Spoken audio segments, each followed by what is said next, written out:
So can you repeat that one more time because I wasn't recording? Okay, are you recording? Yes, sorry. Okay, notice the principle is notice to agent, notice to agents, notice to principle. That's a maxim of law. That's one of the many maxims. And what you're doing is if you give notice to anybody in a company or a corporation or a court, you have notified the principal. And if you notify the principal directly, you have also notified the agents. Those are the people that work under the principal. The principal is the main function, main person in the organization, like a CEO in a corporation or the judge or whatever, where the chief justice of the court, that's the principal. And the governor also would be one. A mayor is also a principal. A sheriff is a principal when they're being addressed on their surety bond. Right, correct. Okay, so this says, we as one woman, as we the people, as confirmed in the United States Constitution. If somebody's mic is open, can you mute it while I'm talking? Because it makes it feedback. Thank you. We as one woman, as we the people, as confirmed in the United States Constitution preamble and also in each state constitution, come sui juris in this court of record, do make the following claims of fact that so that you and your agents may provide due care. We the people declare and decree when in the course of human events and when the people find themselves oppressed by tyrannical, unrestrained government, it is the people's duty to alter, reform, and or abolish government. The people are addressing the state of affairs, the stripping of inalienable rights at the hands of trust indentures, those who were elected or appointed to hold the public interest at the highest esteem, who took an oath to uphold the Constitution, who have a surety bond and or blanket bond confirming the very oath by putting their hand on the Bible and swearing to protect. Our hired servants from each legislative, executive, and judicial branches at all levels, from local to federal, have usurped the laws of God as well as the laws of our constitutions. They have taken upon themselves to enforce man's law. Rights are not to be mistaken for privilege. Rights are not given by man, but by God, our Creator, our Father in heaven, who is sovereign. His desire for we the people is as follows.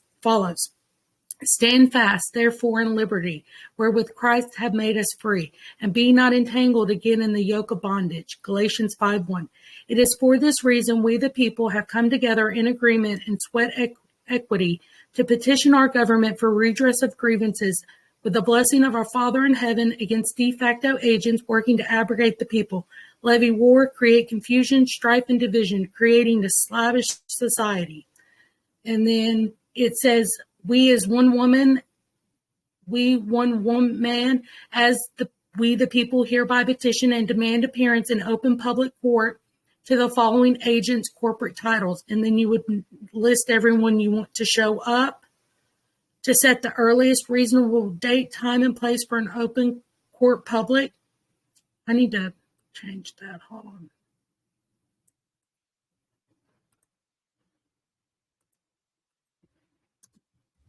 Okay. For redress of grievances in common law open court under the Constitution, as is our unalienable right confirmed by the U.S. Constitution Bill of Rights, First Amendment, we invoke the freedom to assembly, the freedom to petition, the freedom to redress grievances, the freedom of religion, freedom of press, and open court without any administering to free woman, man, from any agents, hired corporate titles, and people. Corporate titles, the people are standing on unalienable rights. So it says, we, the people, require written notice, certified mail, return receipt by February 7th, 2022, post haste. And then this is where 5 people will sign it.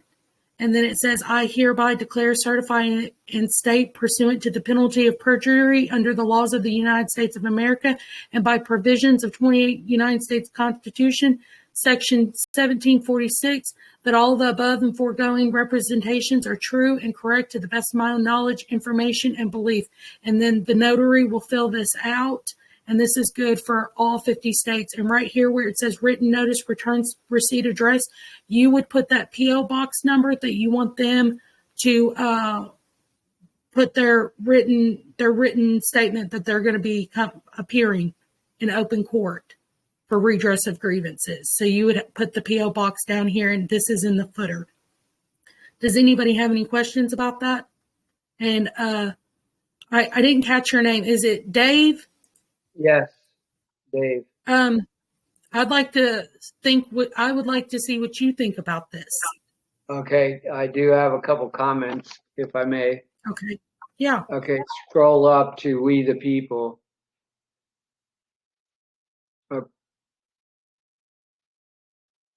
Where was it at? Scroll down a little bit where it says we, one woman, man, as we the people. Okay. All of us are not we the people. Okay. I know that's a common phrase that everybody uses, but it's misused. You are the one people. We the people under the Constitution are the delegates, and only the delegates. So only the members of Congress are we the people. The rest of us are one people. So to be correct, politically correct, it should be the one people. I can make that change. Okay, so that's what I recommend. Otherwise, the rest of it looks good, looks clean.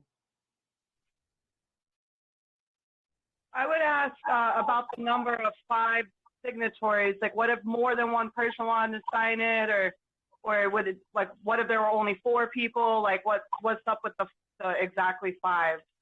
May I? Okay. Good.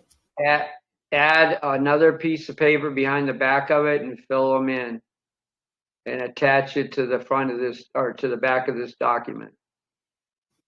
What I would recommend, me personally, is I would print off, if you know that you're going to have 50 people sign it, print off 10 of these, because in contract, if it's not, this just from my reading, if it's not all on one paper, then they don't have any way of verifying it. That's what I was planning on doing. I guess I'm going to have to make another set of 40 of those. I ran off, which isn't a problem. We'll get it right, and I'll run out 40 of them. May I? Go ahead. Okay, I got a question. Are you filing this under their rules, or are you filing this under common law? It's going to be under common law. We're going to send this. Okay, so we're going to petition. This is the plan. Petition the government for redress. And then whenever they acquiesce, and if they don't reply, then there's going to be an affidavit of a constitutional tort. And then upon that, we're going to do a petition for the court marshals, because the court marshals are supposed to be the constitutional officers. So there's going to be a petition for the court marshals, and we're going to send the petition of redress and the affidavit to the court marshals as a notice to them that we want to lean on their surety bond. All right. So your people that are signing this are of majority age. They do not have to be registered voters. Majority age mean then if they're not 18? Well, I don't know what Tennessee is. In Ohio, it's 18. Okay. It's 18 in Louisiana, right? You can vote, but and just yeah.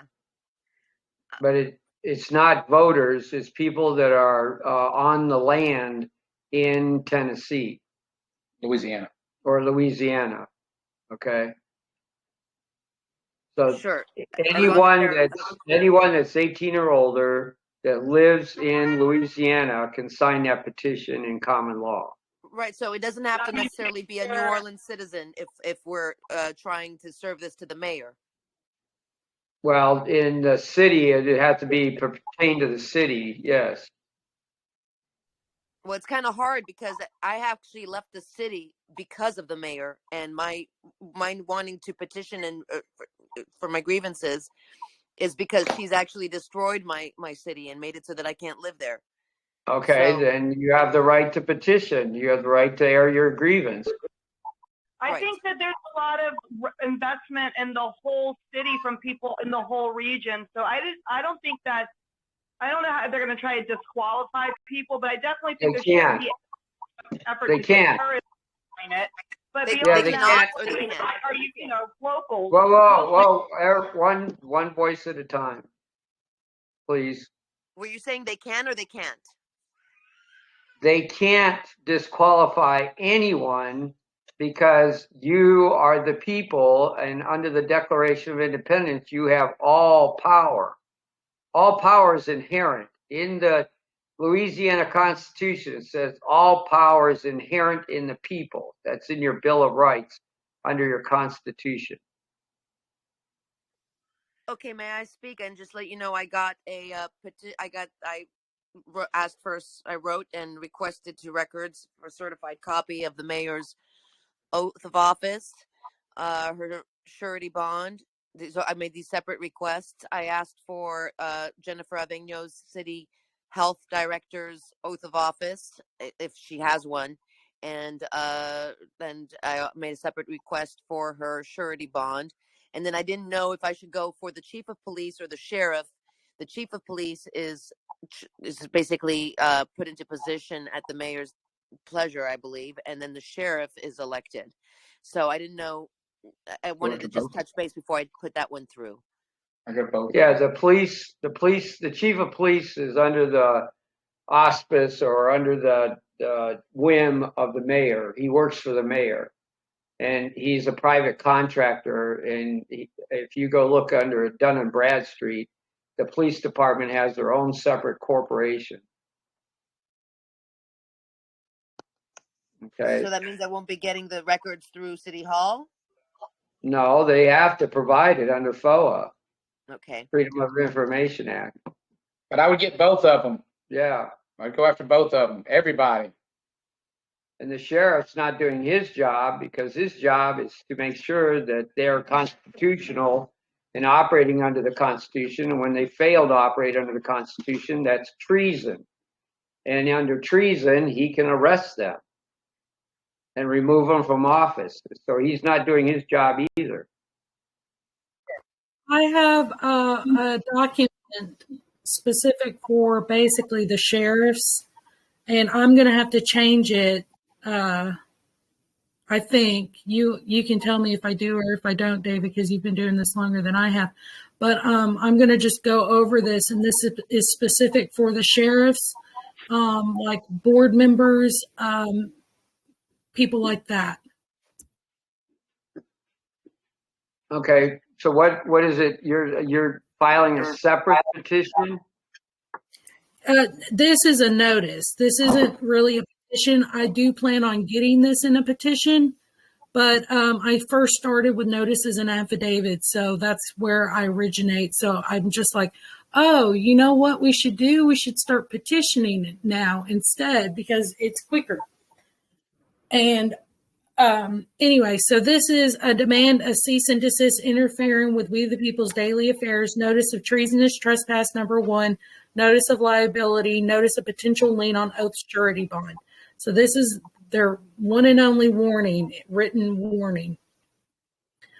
I, one of the people, is confirmed in the United States preamble, cum sui juris in this court of record and making notice of the following claims and facts that you and your agents may provide due care. I, free woman, man, one of the people, declare and decree support of constitutional sheriffs, deputies, and all other constitutional officers functioning within their oath of office and actively upholding the constitutions of the United States of America. I, free woman, man, one of the people, declare and decree that jurisdictional persons, corporate titles, and or body politic have no lawful standing over we the people's unalienable rights, nor have they ever, nor will they ever. I, free woman, one of the people, declare and decree that according to the U.S. Bill of Rights, the state constitution, the Declaration of Independence, and the Federalist Papers, that all power is inherent in the people, and we have at all times an unalienable right to reform, alter, or abolish the government as we see fit. Please see below. And then it's got the preamble, the Declaration of Independence, Article 2, Section 3, Clause 1. Treason against the United States shall consist only in levying war against them or in adhering to their enemies, giving them aid and comfort. No person shall be convicted of treason unless on the testimony of 2 witnesses to the same overt act or on confession in open court. So that's a big reason why we want to petition them in open court too, because we can get all of this saying treason on paper before that court date. And then if they don't show up, then they're also in breach of contract. So either way, they're going to be in breach of contract. And then this says, you have a comment? Yeah, I do. But I can wait till you're done. Is it about the document? Yeah. I'm About sorry. the code? No. Up there towards the top where you were listing the Constitution, in the Declaration of Independence, the Bill of Rights, you need to also include the Articles of Confederation. And I can demonstrate that under Article 6, first paragraph.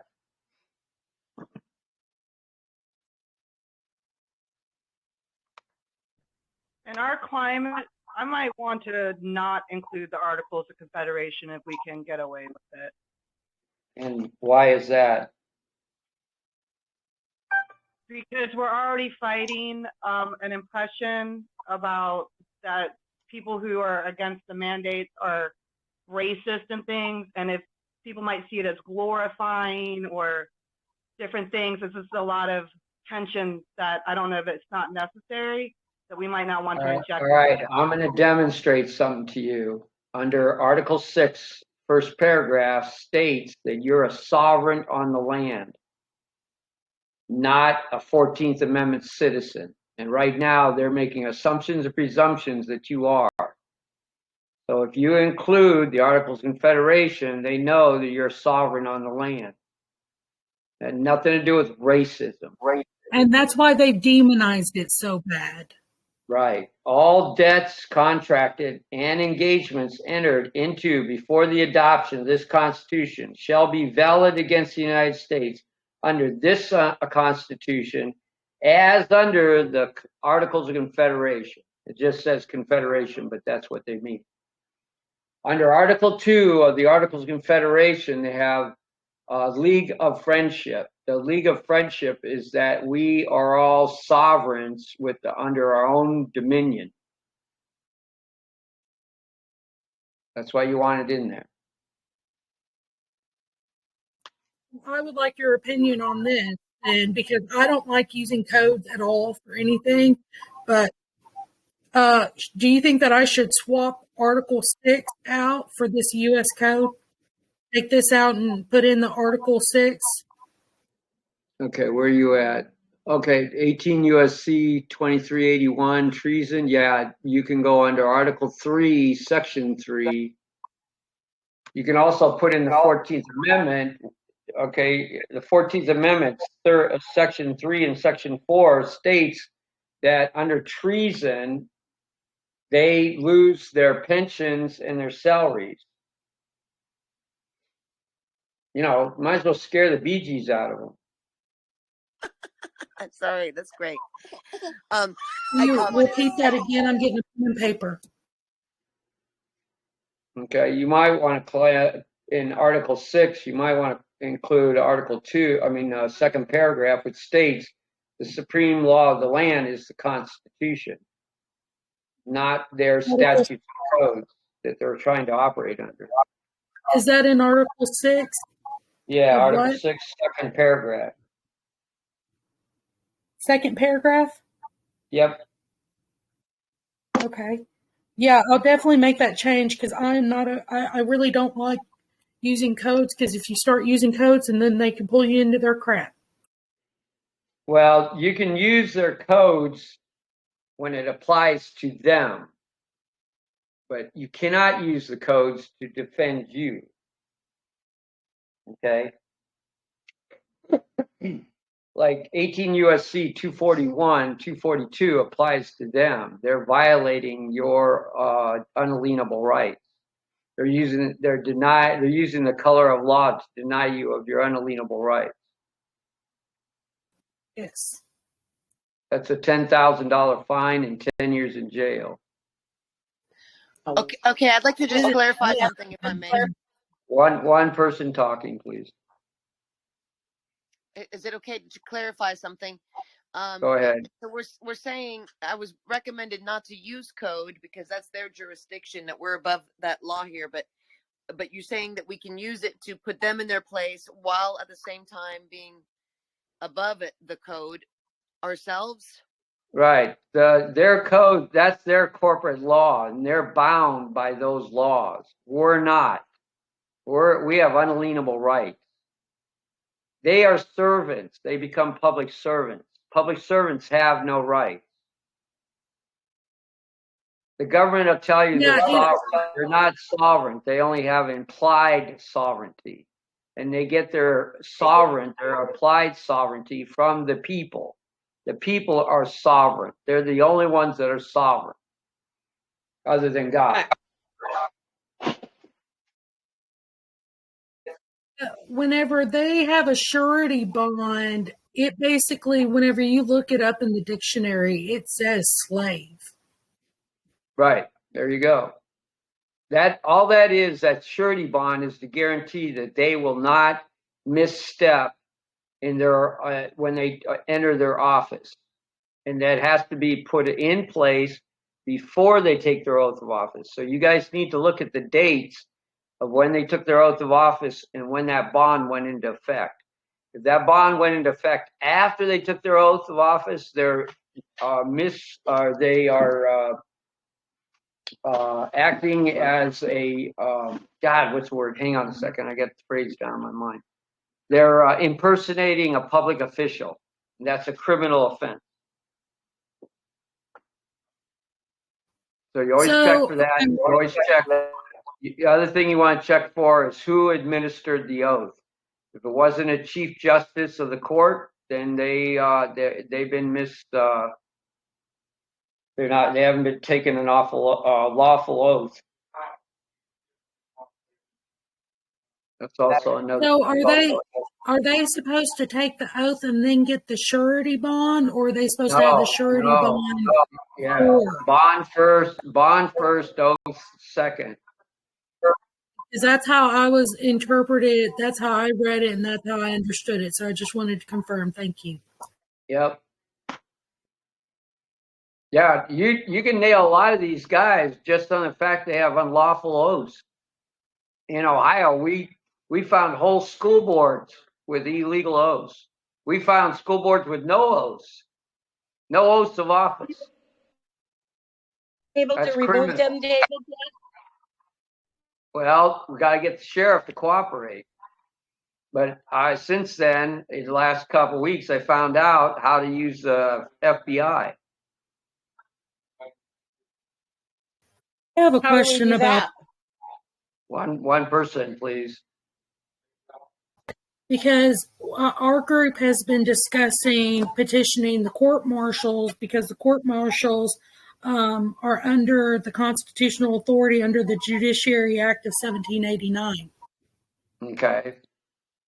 And the court marshals are what? They're not the bailiffs. No, it says one marshal is appointed for each of the 94 federal districts by the president. The marshal's power are defined by constitutional authority under the Judiciary Act of 1789. He serves for a term of 4 years. Their main job is to uphold the Constitution. Okay, so there's one marshal in each district court. Is that what you found out? That's what I'm understanding, yes. Okay. And so then the U.S. Marshals work under his auspice, his authority? Or you don't know? No, I don't know. It says... No. Okay, so it says, this is from, I'm reading out of Government by Consent from a National Liberty Alliance. Yeah, and it says marshals take an oath of office swearing to faithfully execute all lawful precepts. Therefore, they must execute all the lawful orders of the court. Marshals are constitutional judicial officers. That's their title. And therefore, like the sheriff, are to execute only those laws compliant with the law of the land and protect the people's due process. Failure to do so puts them in bad behavior and therefore removable from office people grand jury.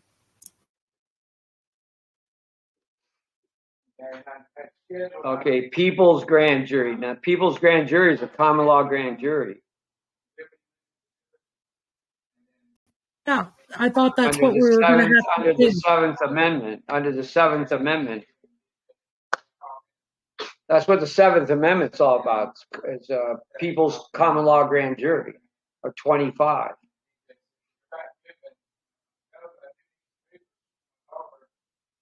I'm not going to talk about it too much, but I've been encouraging people to get prepared to have a jury because you need 25 people. That's really not that hard to get together.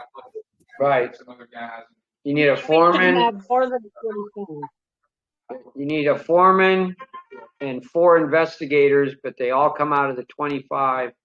You can be as low as 13, but you can't go below 13. That's a petite grand jury. Or I'm sorry, a petite. That's a petite grand jury. They're running everything on petite grand juries, like teeny tiny petite grand juries on boards and commissions and all that. They don't even have people filling the seats. They're supposed to have special elections to fill these seats, and they're not doing it. They're not even broadcasting it. Yeah, those are the de facto grand juries are not lawful. They're totally corrupt. They're using them as a tool for convictions. Okay, I got 2 court cases I'm fighting right now where they brought a grand jury in and brought an indictment against my people, and the grand jury didn't even evaluate the evidence. There's no way. The evidence is bogus. 10 minutes looking over the evidence, they would have determined it was flawed. So the prosecutor is controlling the grand jury and bringing about the indictment he wants, and that's all fraud, because the prosecutor is not even allowed to be part of the grand jury. Not even allowed to be influenced. Neither is the judge, and they're both influenced the grand jury, which is bunk. And I'm being polite when I use that word. Attorneys have been safeguarding the grand juries, and they're the ones that decide what they investigate and what they don't investigate, and that's supposed to be the grand jury foreman and the sheriff, not the attorney. And investigators. So can y'all tell everybody what y'all have been doing and working on in Louisiana? I'm sure a lot of people don't know. Some may, some might not. It's happening so quick, I don't even know if I know. Okay, we've been here Almost a week. a little over a week. Yeah, we've been here a little longer than a week, and we have one assembly in Shreveport that is a lawful assembly. And we have one in Alexander that we have a partial. We need to go back and consummate it into a lawful assembly. And then we have one in Monroe we will lock down on the end of the month as a lawful assembly. That's what we've gotten so far. We're going to Baton Rouge tomorrow, and we're going to duplicate what we've done up here. So that's what we're doing, building lawful assemblies. Do you think that it would be beneficial for people to team up with people like the National Liberty Alliance and get with them? No way. Okay. The Liberty Alliance is a good organization, okay? But they are controlled and operated by bar attorneys. And those attorneys will only allow their organization to go so far because they're protecting their bar license. So when you understand that, then you begin to understand why Liberty Alliance doesn't go all out. And their information on how to form an assembly is incomplete. Okay? So okay, because I've been reading it, and I have been, whenever I read these books, I have more questions than answers, because it goes into it, but it doesn't explain how to form them. Like, a step-by-step of what to do to go inform them. And me and the group that I work with and several others that I know are very interested on how to get this going in our communities and what we can do and how we can start taking control of the situation in our towns and our communities. Whereas, you know, I've only been doing this for 2 years now, and you've got how many years experience? I got 30 years experience. I got 7 years building assemblies across the United States. I'm sorry, is that David? I don't know where you guys are at, but we can set up a Zoom call and I can walk you through all that. And I can upload packages to you on the paperwork, the membership paperwork, the bylaws, all that stuff, all out of Ohio. You'll have to modify the documents to fit your needs, but yeah, we already have the packages ready to rock for you. I'm sorry, you've already made assemblies, David, in Louisiana, but you're in Ohio? No, I'm not in Ohio. I'm in Louisiana, but I'm from Ohio. Oh, is this David Oates? No, I'm David Roberts. Okay, I'm so sorry. Hello, nice to meet you. Okay, well, thank you for doing all that. And so we're hoping that we can form, we should at least have 13 people there tomorrow. We're having a press conference from 11 to 1. Okay, outstanding. You got 13 people that want to form an assembly. I can have an assembly tomorrow for you. Well, we're meeting. We're actually meeting. We're outside of City Hall. I notified the entire press. I've got copies of the petition I've sent out, but we're going to have to edit it. So, as long as it's by tomorrow morning, I'll be able to get the correct petition out there. We got the notary ready to go. I'm thinking, and if there isn't 13 people there, there'll be 13 people at the meeting or more on Saturday. With Christopher Key showing Plandemic. He's been going around the states trying to educate people on how to form assemblies to. Stop. This is Christopher and David. We're together. Oh, I'm sorry. Okay. I'm like, how? All right. Thank you. I didn't know that. Okay. So, yeah, that's how I got on this call. Otherwise, people. I wouldn't be on the call. Yeah, I didn't know exactly who all was coming from where, and if it was David, I got a little confused. So, yeah. So Christopher, we have an event. We should at least have 13 people there tomorrow. There's a lot of interest. Beautiful. And then we have the event on Saturday. So if we don't get people there on Friday, there should be some more people on Saturday, and I think there'll be excitement as this gets out because people are tired of waiting.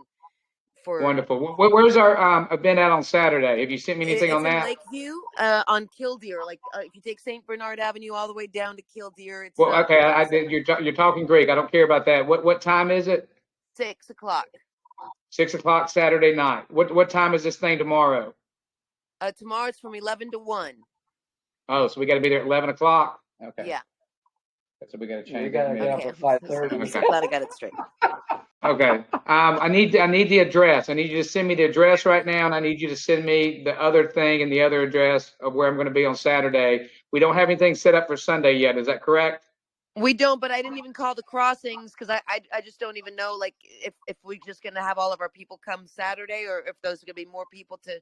What we'll do is we'll have the meeting on Saturday, and then from there we'll see if anybody can get more people to come back and meet again on Sunday if possible. Okay. All right. Great. Okay. So we're set up tomorrow. I'll find the venue tomorrow. Okay. So we're set up tomorrow for sure at 11 o'clock. I was supposed to be meeting with Pastor. Do you know Pastor Devin O'Neill? No, I don't think so. Maybe I do, but I don't think so. Okay. Well, anyway, he's with Pastor Spell, correct? Yes. Okay, he's in with him, and we were meeting him at 12 o'clock tomorrow, but that was before I knew what time I was meeting you guys. So I'm going to try to see if I can't get him to come in front of City Hall. So that'd be better. Okay, beautiful. Okay, so this is City Hall.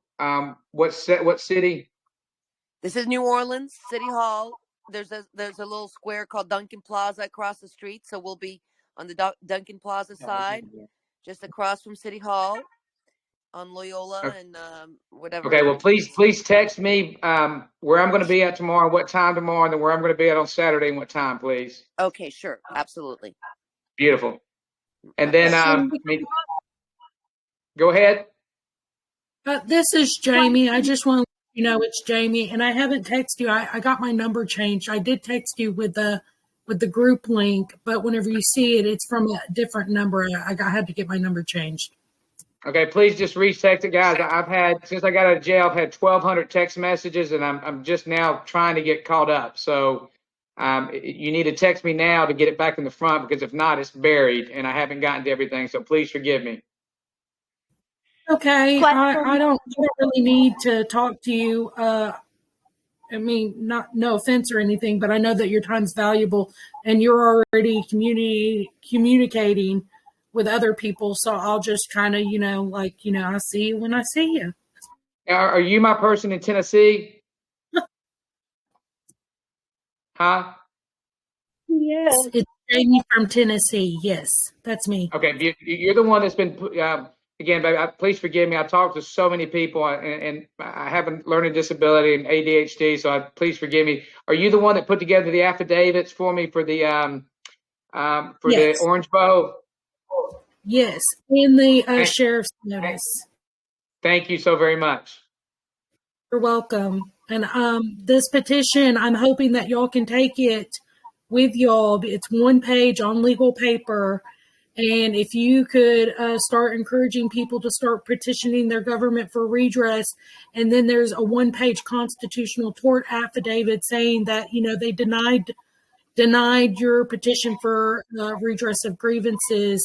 And then I think that will be an excellent way to lead into going in on their oath bond.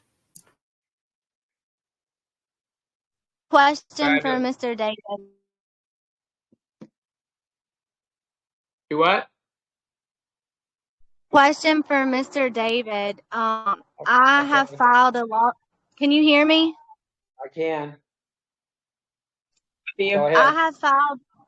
First of all, I want to thank Mr. Christopher and Mr. David for helping everybody in our state. I know that y'all are doing this out of love for the people of Louisiana and the country. I have filed a lawsuit against my school board. I didn't know about the affidavits and petitions. I just knew something needed to be done, so I did it. But what I'm wondering is, on a response to a motion to dismiss, can I add new charges and remove charges? Because I misread, and I misinterpreted the law, and instead of saying denied, I said discrimination. I didn't realized that there was a difference in being denied a right or being discriminated, because discrimination, as I know now, has to have an action with it.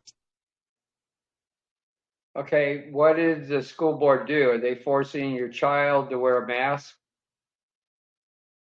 Filed the suit, they were, and now they have lifted the mask mandate, so they're saying that my complaint is moot because there is no longer a mask mandate, but I'm telling them that my parental rights are still being denied. Yes, and they committed treason. They cannot violate unalienable rights, and then when they remove the mask, go, oh, I was bad, all forgiven. No, you violated the law. You got to keep going after them. If you guys write down affidavitAlliance.com, go up there, and there's some dynamite affidavits up there that'll just nail their butts to the wall. David, I new charges in my response to their motion to dismiss, or do I have to do that through an amendment? Okay, if they, okay, without getting into the details, I would have to look at your affidavit and see how you petitioned. Your affidavit should be truth, law, fact, and evidence only. So if you did truth, fact, law, and evidence, and they have to rebut it point for point in its entirety. And if they say, oh, that's mute, that's not good enough. And if you got a letter from a lawyer, that's not good enough either. It's got to be rebutted point by point in its entirety. Not to say, oh, well, it's mute now. No, sorry, you didn't rebut the affidavit. It stands in law, truth, fact, and evidence. That's a maxim of law. An unrebutted affidavit stands in truth in law, and the only truth in the court is my affidavit. You're done. You're ready to rock and roll. You're ready to take them into court, and you're ready to David? take their oaths. Go ahead. David, Are you David, reading? Jamie, Whoa. What One person are you only. reading out of? I'd like to know what book you're reading because you've been carrying a book in your videos. I'd like to know what book that is. My books? The Constitution. Constitution. I read out of the Constitution. The Declaration of Independence, the Articles of Confederation, the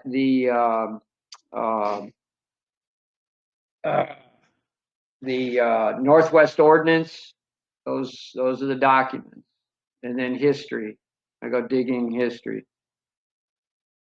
David, The real can you history. look at these documents that Jamie has drafted and see what you think of them?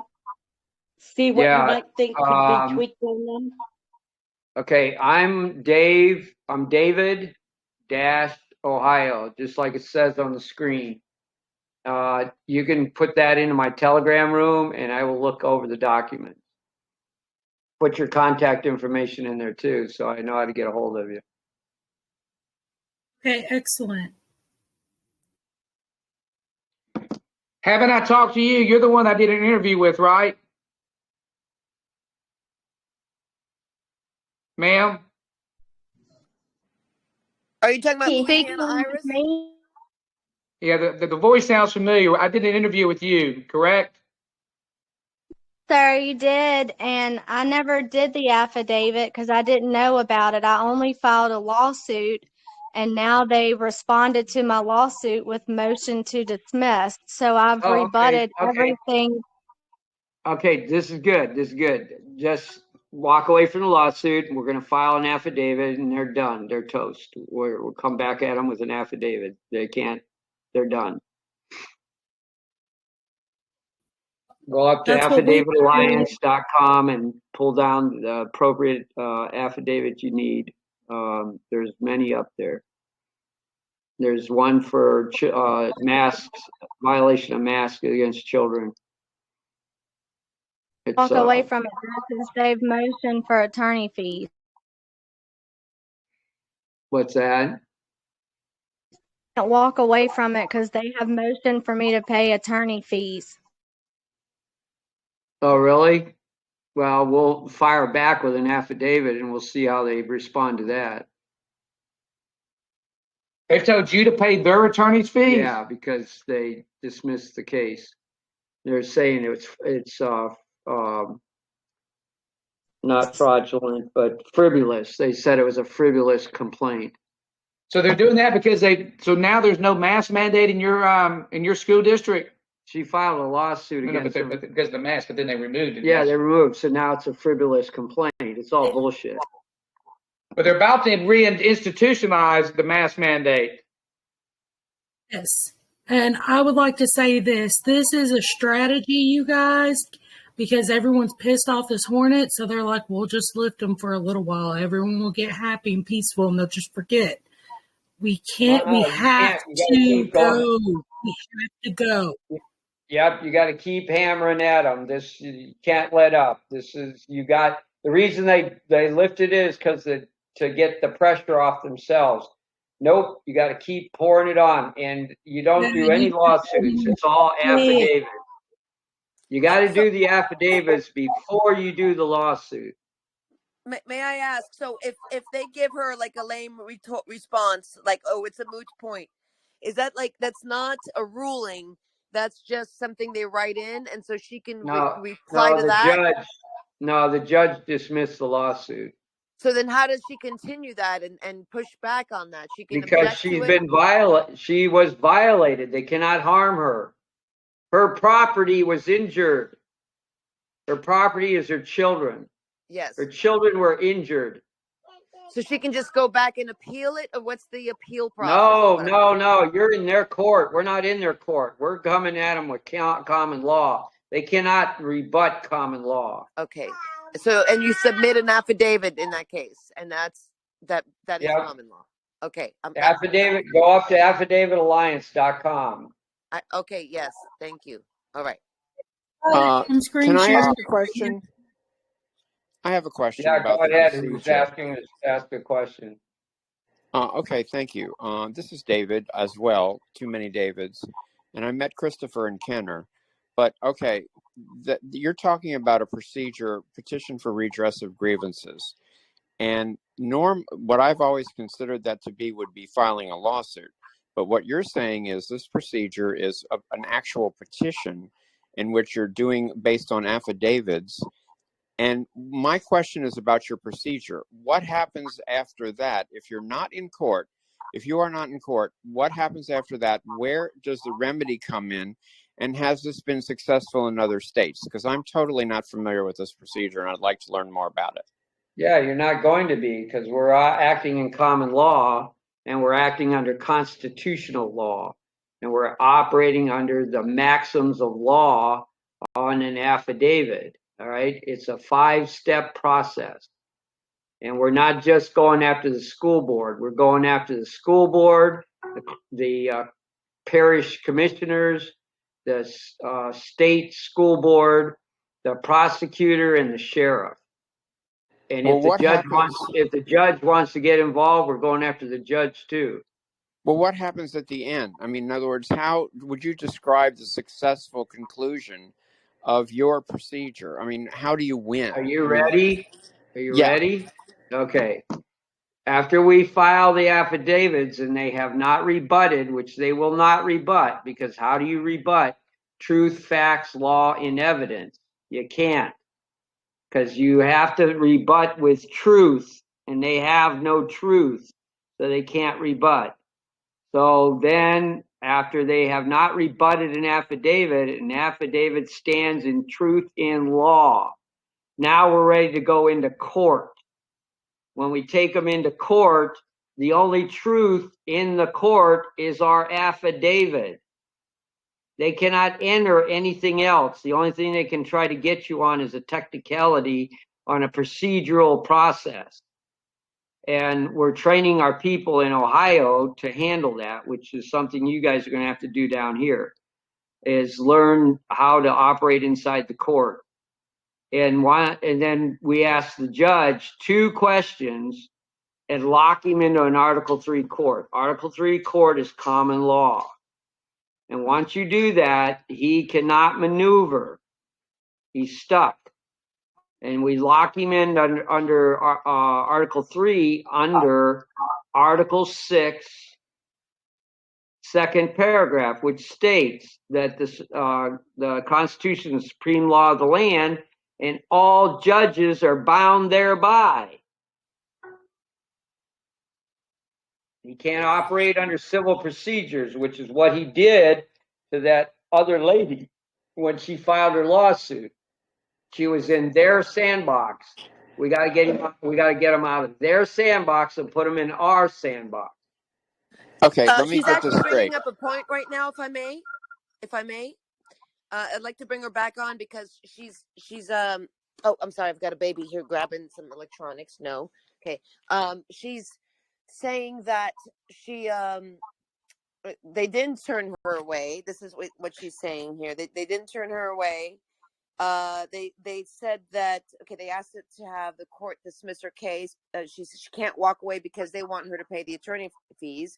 She rebutted by saying she already contributed to paying their attorney fees by tax. So she keeps moving forward. It's just confusing because common law, you cannot say you are a taxpayer. That's what she was. So what do you say? Do you have any, I don't know if she's still here. Is she, what would you tell her, Louisiana Iris?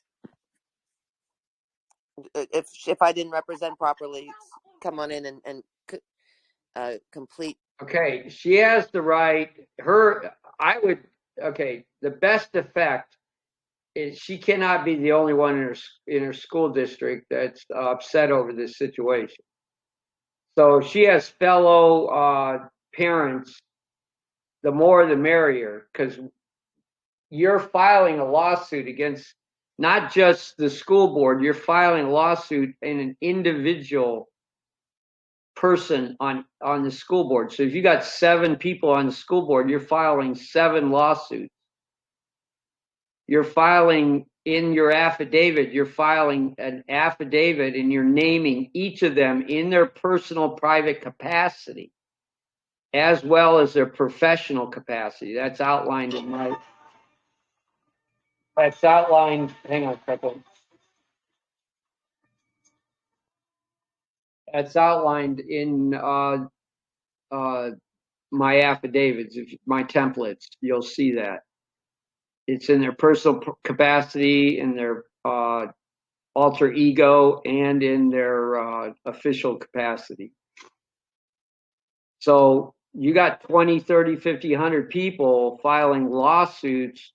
Each one of those school board members has 100 people coming at them. They can't win. They can fight off 1 or 2 or 3, but that's the best they're going to do. We're going to win, and we only need one win, and then they're gone. And here's the thing you guys don't understand. We're going after them because they violated their oath of office. When they violate their oath of office, that is treason. That's treason. That's war on the Constitution. Under the 14th Amendment, Section 3 and 4, they lose their pensions. They lose their salaries. And because we're going after them in their private capacity, they lose their houses, they lose their cars, they lose their IRAs, they lose their 401ks. If we find that they have a trust, we get to go after their trust. We get to go through the veil of the trust and rob the trust. If they have vacation homes, we get to liquidate their vacation homes. All that money comes back. And we take their bonds. When you take their bonds, they can never, ever, ever run for office ever again. They're done. And the object is not only are we going to remove them from office, we want to hurt them. We want them bankrupt. We want them living on the street, because all they've done since they've been in office is pilfer, rob, and launder money. Okay, can I just clarify this finally? So what you're saying, David, is that this petition procedure with the affidavit founded on truth and facts and law is a prelude to a lawsuit. So in other words, you do the affidavit, you do the petition, they don't show up or whatever, and then you go to court and then you file a lawsuit, and that's where you actually get your relief. Is that right? Yeah, you get your remedy in court. Okay, let me ask you this: has this worked in a lot of other states? I mean, have you seen this succeed in many other places? Because I'm not familiar with this. We have got. Well, I'm sorry to hear that. We have gotten judges, county commissioners. We've gotten sheriffs, bailiffs in jail. We've got over 300 cases of wins. No losses. That's very impressive. I think so too. Where have those wins been, please, David? There's a gentleman and his wife, his wonderful wife, by the name of Jack and Margie Flynn, Flynn.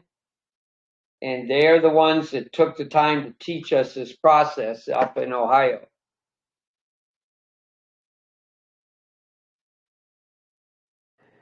Is that Mike? Are they related to the Mike Flynn? No, they're not related to Mike Flynn. Okay.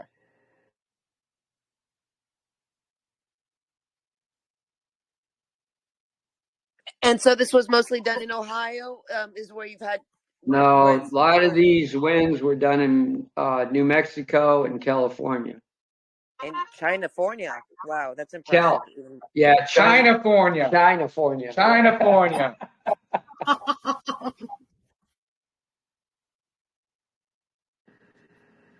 Well, we should be able to look them up. Question there. What's that? I said we should be able to look them up. Did you go to state court or federal court? State. You don't want to go to federal.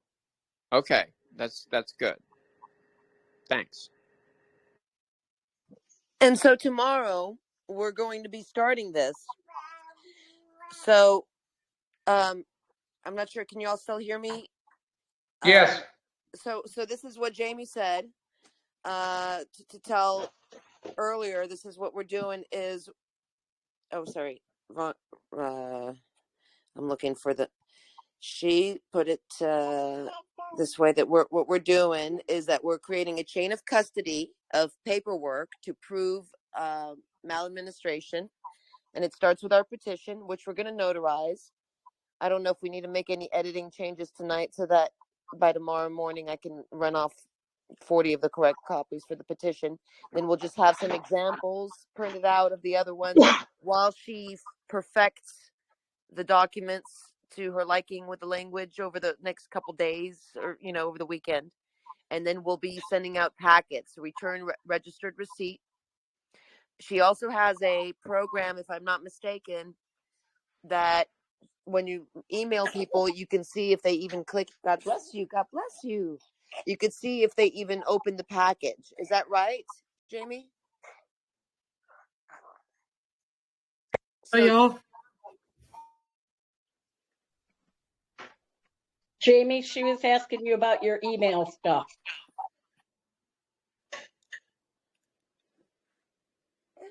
Turn it up now.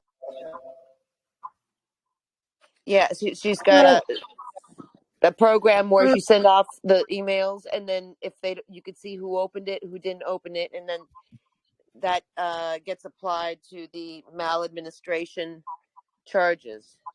And now, of course, if they do answer our stuff, then we win anyway. So, but we're assuming that they're going to be par for the course of just blowing us off like they have been. So when you guys get your petitions ready, I want them sent to me, and I have a spreadsheet I've been adding to it. It's a living spreadsheet. It's never going to die, but it's got the sheriffs, and it's got the entire General Assembly in the four corners right here. And then this is a list of the school board that I've been compiling too. That way, whenever y'all get y'all's petitions, they'll see what's coming down the pipe. It might take a minute for it to take off, but they'll be able to see it, and it's going to make them sweat whenever we start sending emails and fax numbers with these petitions on them. And I would like to get them put on flyers and have them mailed to their places of employment, stuff like that. Well, I do know that I think that notice to their surety will definitely make them nervous. Yeah.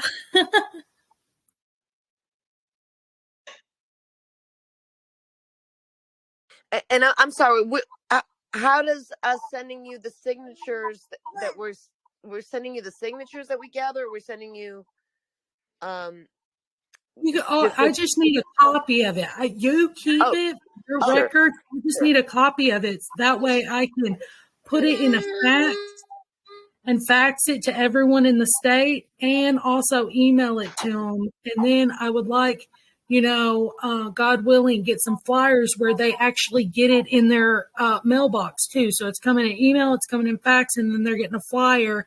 And then the mayor and these other people, because they didn't have their information, everyone else is going to know about it. So they're going to be talking. I've done it in 10 states. They're really freaked out.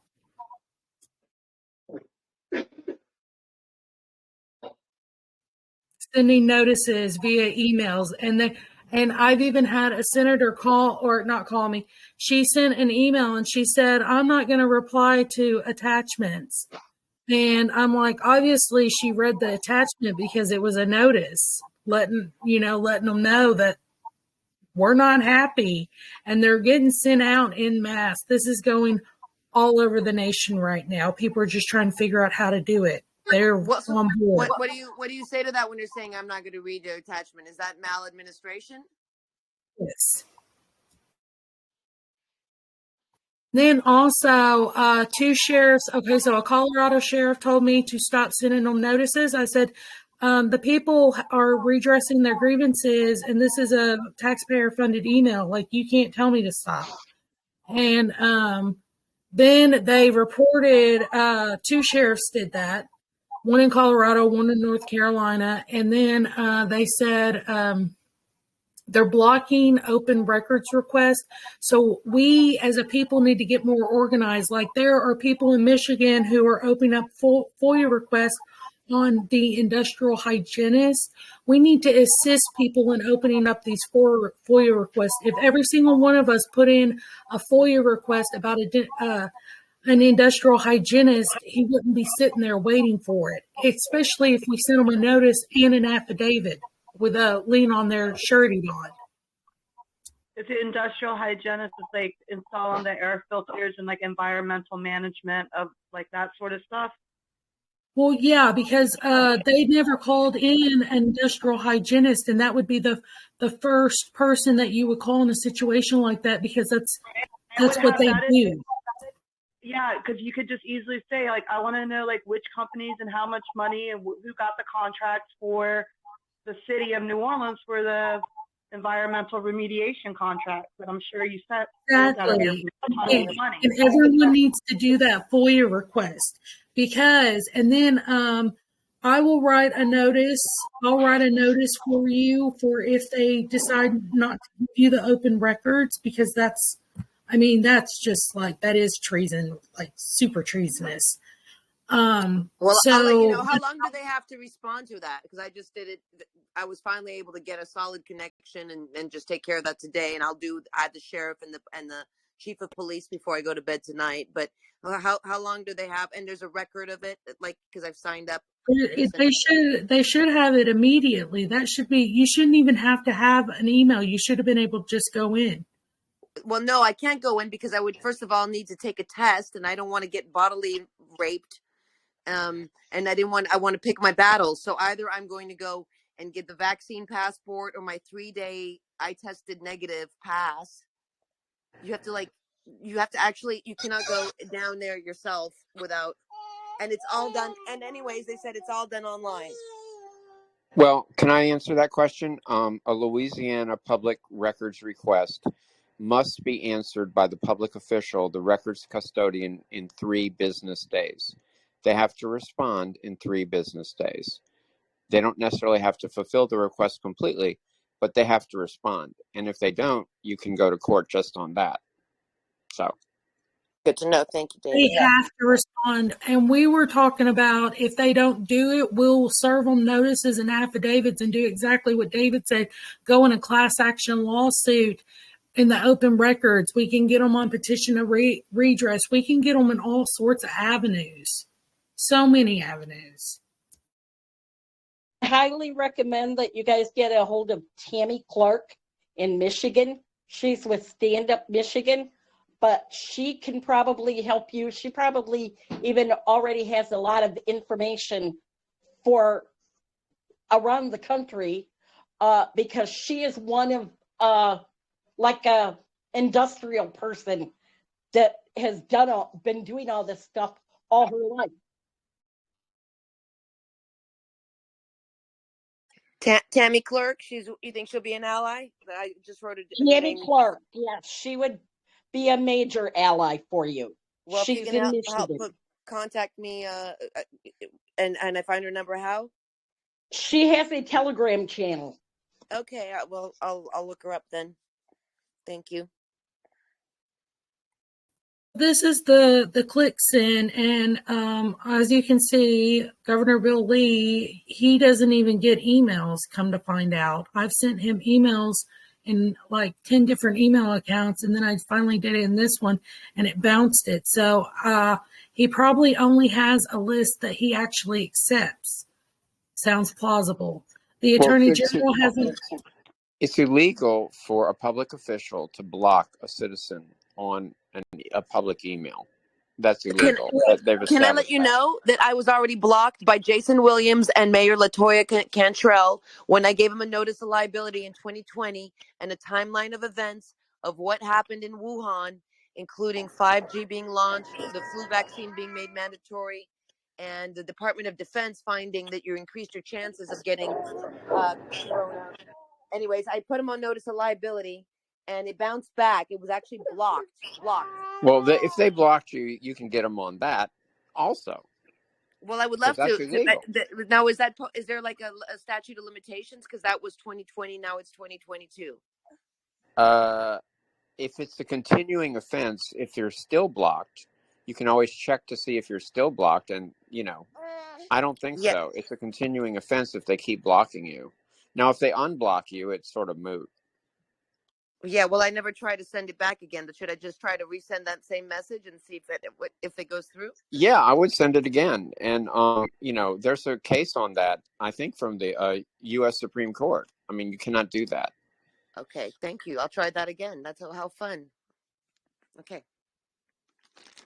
With this clicks in, you can see the Attorney General hasn't even opened the email. Marsha Blackburn actually opened it, clicked on it 3 times, and then rejected it. And the only reason it doesn't show that she's been rejected is because I put her back in it for whenever I send some more stuff. The sheriff hasn't even opened it. A lot of them haven't even opened it. This one opened it, looked at it a couple times, and backed out. But, it shows you how much they actually care about what we have to say. This is for Tennessee. I haven't done one for Louisiana. Whenever y'all get y'all's petition signed, I want you to send me a copy of it. It can just be scanned. It doesn't have to be anything fancy. And I'm going to put it in one document, and I'm going to send it to all the sheriffs and all the, I've got the spreadsheet. They're loaded up. They're ready to go. And I want to spook them. I want to spook them all, let them know that this is real. And we need to start encouraging people to do it, because it's not hard to do. It's 5 people. So you'd be like, even if you don't have a whole lot of friends, you can get 5 people to show up and sign something for their country. So the notary signs it once for 5 people or for each person? She signs it once for 5 people. So they you'll go, okay, so you'll sign it. She'll look at your ID, verify that it's you, and then you'll print your name, put your autograph, date, time, and then she'll write your name on it. And then she'll do that until the last person is completed, and then she'll finish filling it out, and then she'll put her stamp on it.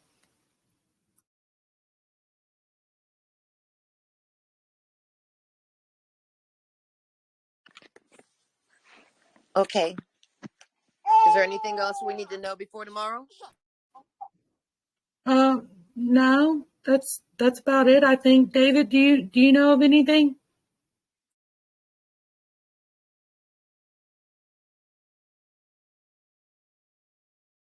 Need to make sure everybody knows that they have to have the oath and the bond. That's very important. You're trying to put a lien on their bond, so you want to make sure that you have that. But it should get to you immediately. Most of them don't really have an issue with it. People do it all the time. They need those sorts of things for various things anyway. Yeah, but we're not going to have it by tomorrow, unfortunately. That's at this point. But we've put it That's into okay. motion. That's all right. Okay. That's fine. Okay. But you do need to be getting the petition signed, and then they don't have to be all done on the same exact day. Like, if you don't get them all signed, you can do it on Saturday. You can do, however you decide to do that. So we would maybe get another, see if the notary wants to come back out one more time, and unless David Dahlia can attend Saturday.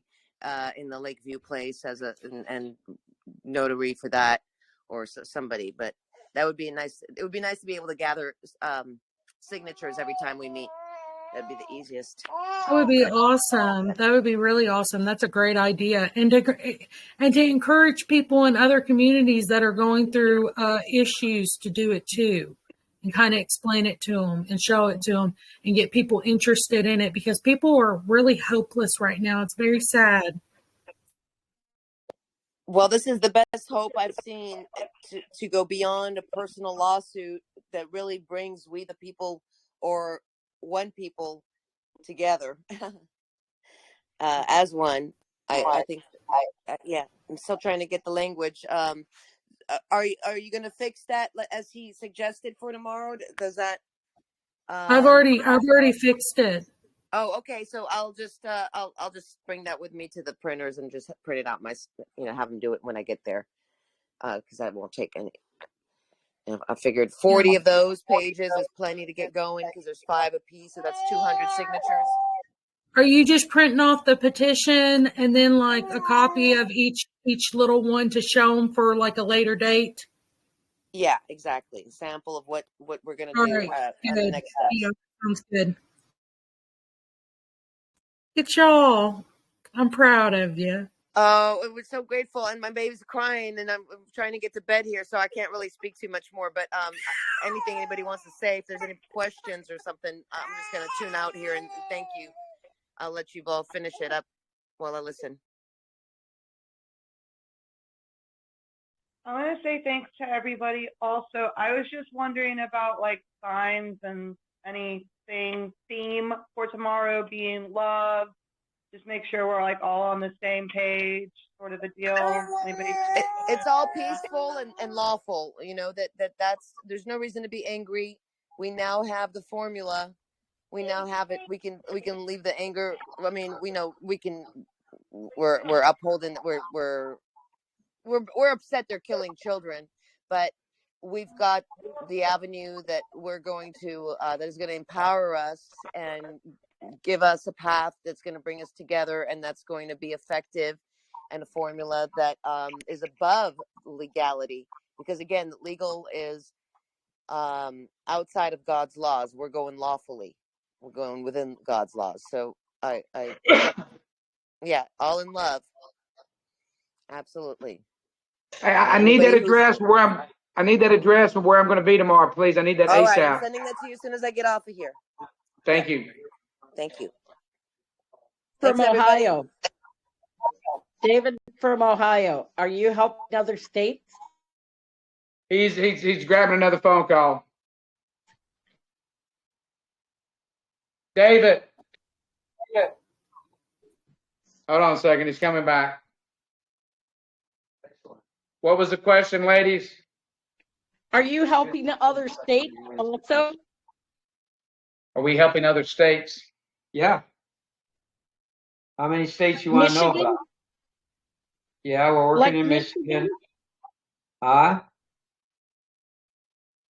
working in Michigan. You are working in Michigan? What's that? I'm sorry. In Michigan? Yeah, we're in Michigan. Working in Michigan. We're working in Tennessee. There's an assembly in Tennessee. We're in Arkansas. We're in Florida. We're in Utah. Let's see where else. Oh, Washington, Virginia, Oregon.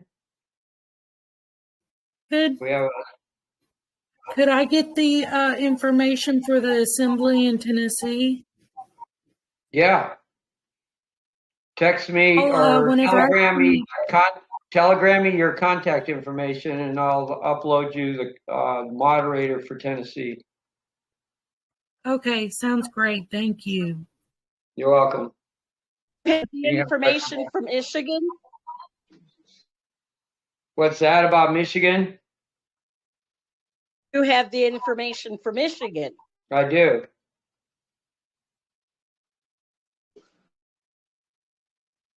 You said you're David, Ohio on Telegram? I am. Okay. Okay, I got to run, guys. Okay. Thanks, everyone. Thanks for coming. Appreciate it. Bye, y'all. All right, bye-bye. Bye. Okay, bye-bye. Thank you all. Thank you. Thank everyone. You're great. Thank you.